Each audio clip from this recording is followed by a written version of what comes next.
Oh, another bike review. So Agent X. So this is a 27.5 frame. Oh, XC. Oh, sponsored sticker. Pops Bike Shop. Oh. Boss Arc. Kinsan is Boss Arc? Sa motor na. Boss Arc. So the frame is designed for XC riders. Oh, XC riders. So here we go. Speed ani? 11 speed.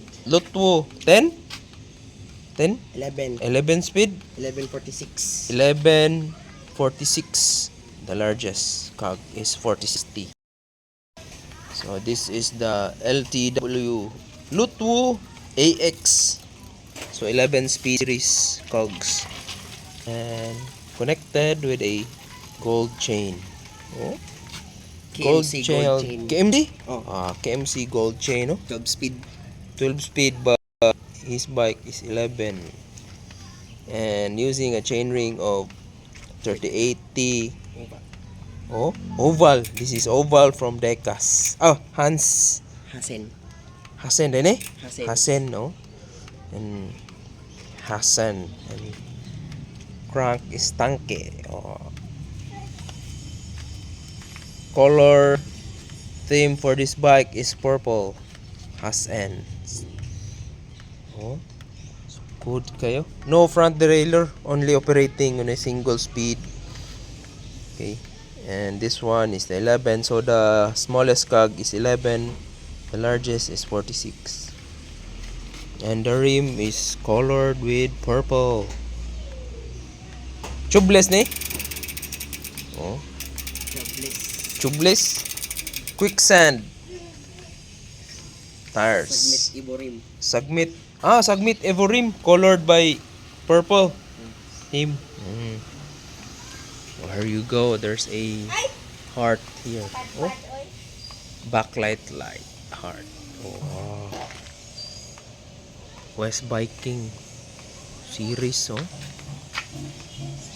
Loon. Oh, ninduton. Ha? Lonji ni? Lonji.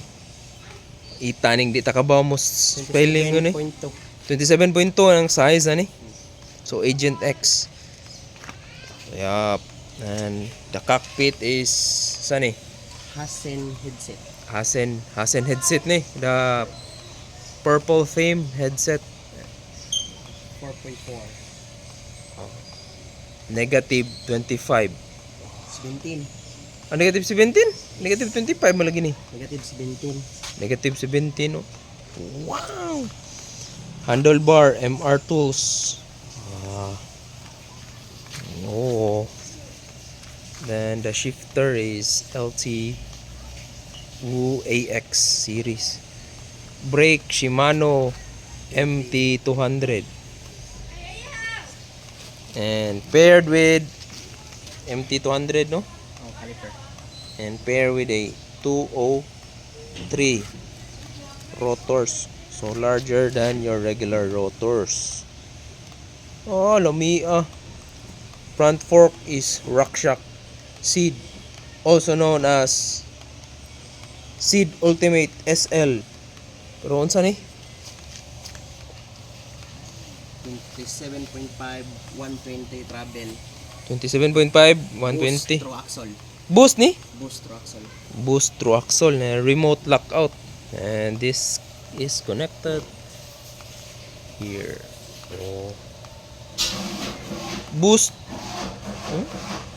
The hubs are Hasen Pro Boost. Na adapter ka. This is non-boost hub. Boost. Boost gyapon? Non-boost hub. Non-boost hub lagi, pero boost ang spacer. Spacer with spacer. So converted. So this is the Agent X XC bike. Lighter and for ultimate gaming. Oh. Okay. Follow for more bike reviews.